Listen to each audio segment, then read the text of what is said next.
Today, the United States of America is changing its relationship with the people of Cuba.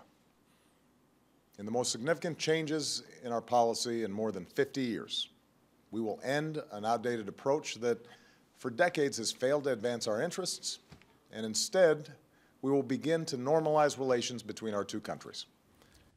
The release of a political prisoner held in Cuba since 2009, a backdoor swap of spies. Suddenly, relations between America and Cuba have historically changed. And now we discover what it means not only to have these two nations together, but what it can mean to a stabilization of world issues. Or perhaps someone's using the American government to their means. Welcome to MidPoint. He is a noted radio and television host in Miami, Florida, once serving as the point man for President Ronald Reagan in dealing with Fidel Castro, and a Newsmax International Advisory Board member, Carlos Perez. Carlos, thank you so much for being here today. No, it's a pleasure.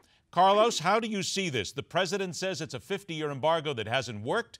Others say, wait a minute, we're getting in bed with killers. Where do you stand? Exactly. We're getting in bed with a Stalinist regime, a communist regime that right now at this particular time, due to the situation of the fall in oil prices in Venezuela and Russia, especially in Venezuela, is desperately trying to get money, trying to get assets, And this is the worst moment, the worst time to negotiate, because the Cuban regime doesn't know what to do. The Cuban regime is actually living out of exile of the money that we send from here, the families, And they want to increase because what Venezuela is doing to Cuba is helping to survive.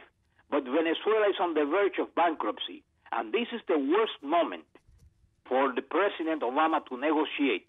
It should have waited, because you don't negotiate with a communist regime and a Stalinist regime in this particular situation. What do we get out of this negotiation? Liberation of Alan Gross? Alan Gross was not a spy. We liberate 3 spies to Cuba and establish diplomatic relations, which has a symbolic, tremendous propaganda for Castro. This is the worst, in my humble opinion. I am trying to be as objective as possible. The worst negotiation that any president of the United States has made in the history of this country. This is not a negotiation. Let me pick up on that then.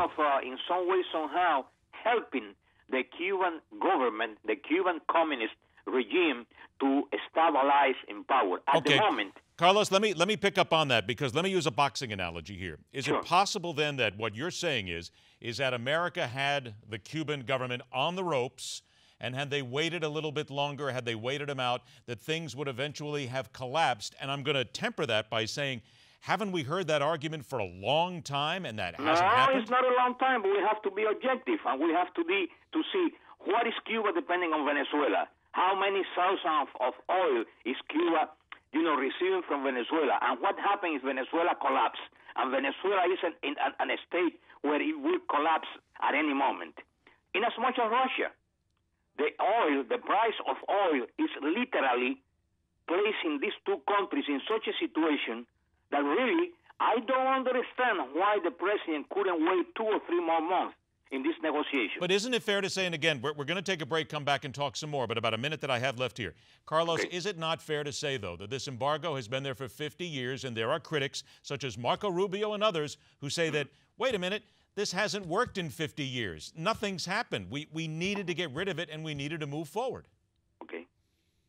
No, please answer me that. I got about 30 seconds. Please answer that, and then we'll take a break. You're right. I am not against the lifting the embargo in some way, somehow. But in order to do that, you have to receive something, and this is the something that I don't see in this negotiation. This is a negotiation of one-sided negotiation. This is nothing but, in some way, somehow, believe me, this is not the right thing for the American people or for the Cuban people. All right, now, if you would please, now I'm going to ask you to hold on for just a couple minutes here. We're going to take a break because I got a bunch more questions that we have to ask on this. Sure, no question. So hang tight. We're going to break. We'll return with Carlos Perez. We're going to dig into this new relationship between Cuba and America and see what it means for that part of the world and perhaps even extending to Russia. But then again, we come up with the fact that already Marco Rubio has said that he will fight this. It's a bad idea. Jeb Bush, who just recently said he would consider the possibility and look into running for president, he has said it's a bad idea. So now you have Congress who's going to be involved in this. Will this even happen? And what is the president's end game? Some say it's just to help the people of Cuba. We got a lot to talk about here. Stick around. We'll do this and a whole lot more when we continue right here on MidPoint.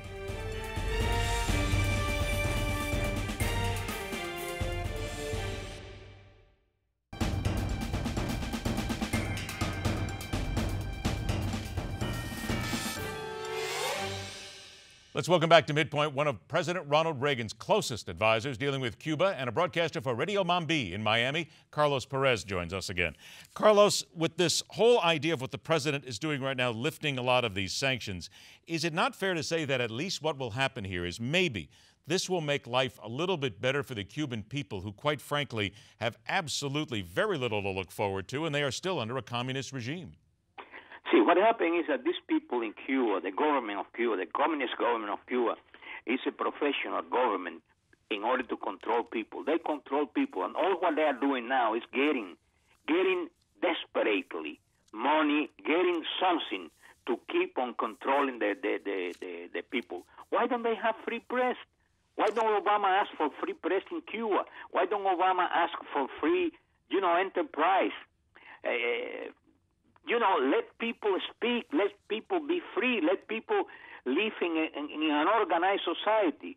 All what these people want is control, control, and control. And they do whatever is necessary. They fool, they deceive, they lie, all those things, and they presented 1,000 different faces in order to obtain and keep in control of the people. And the moment, and this is what I am really feel very bad about this deal. This is a moment, and you said that many times have happened before. No. But this time, the situation in Cuba is so desperate that, believe me, despite the security and despite everything, the people are almost in the verge of reverse or of rebelling. And this is the moment that we have to wait a little more, 2 or 3 more months.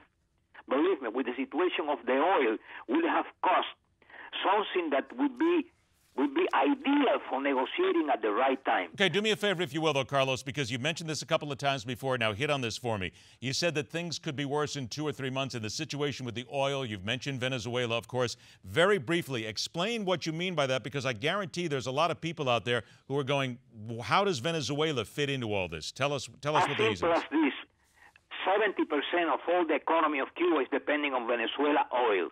Venezuela is shipping, I don't remember exactly, the 1,000 of barrels of oil daily that they ship to Cuba. And that represents 70% of all the income that Cuba receives right now in this moment. Because part of this oil is used in Cuba, and the other part is sold in international markets. Cuba is depending on Venezuela completely. Not only that, Cuba is controlling Venezuela, because Maduro, the president of Venezuela, is a puppet. And the whole situation in Venezuela is controlled by Cuba. Then how will the president's plan then change things? Obama is dealing with Castro right at this moment, and on the other hand, is trying to impose some sanction to the Venezuelan government. And that is ridiculous, because Venezuela doesn't have a government. Cuba is controlling Venezuela completely. There is nothing in Venezuela that moves without the control of Cuba. So then, Carlos, if you would please, then, with what's happening here, then, the one that you understand precisely, exactly what is going on, is a joke. Then how will what the president has done here affect Cuba's relationship with Venezuela? What's that direct line? No, direct line, nothing. It helps, because the more than Cuba, Cuba will be more controlling Venezuela, and will advise Venezuela what do they have to do with the United States. You're going to see that there is going to be a change from now on between Venezuela and the United States, because Cuba will advise Venezuela on how to deal with United States in order to improve relations. Okay, I have about a minute left here, and we know that in Miami right now there are so many generations of people who actually came from Cuba, second and third generation. What are you hearing today from the Cuban Americans, the people on the street in Little Havana, with regard to this policy? Are they for it or against it? People are very upset, and for reason, 50-some years, after so many crimes and people killed by this regime and so on, to receive a life-saving support from this government is unbelievable. However, above emotions, above everything, you have to be objective. And you have to be objective to the point that what is in the best interest of the United States government and the United States people? What is the best interest for us? And this is not in the best interest for us. We had such a particular good situation. If we could have waited 2 or 3 more months, it would be the right time to negotiate with Cuba. Believe me. So you're saying then that on the streets of Miami right now, most people are against what the president has done? Oh, most definite. Most people are definitely against this particular situation. Who would imagine that at this particular moment, Mr. Obama will try to establish diplomatic relation with Cuba? That is unheard of. All right. Well, Carlos Perez, I want to remind everybody that if they're in the Miami area, it's on 670 AM WWFE on the weekends to hear you. I'm sure we're going to talk a whole lot more. I want to thank you very much for your time and a very Merry Christmas. Thank you very much to you. All right, take care. Break and we return with a controversial change in the American blood donation policy, one that many lawmakers believe is necessary and very long overdue. And at 43 minutes after the hour, reaching back 70 years for an event that changed the world and resonates to this day every time the American military takes up arms against an enemy.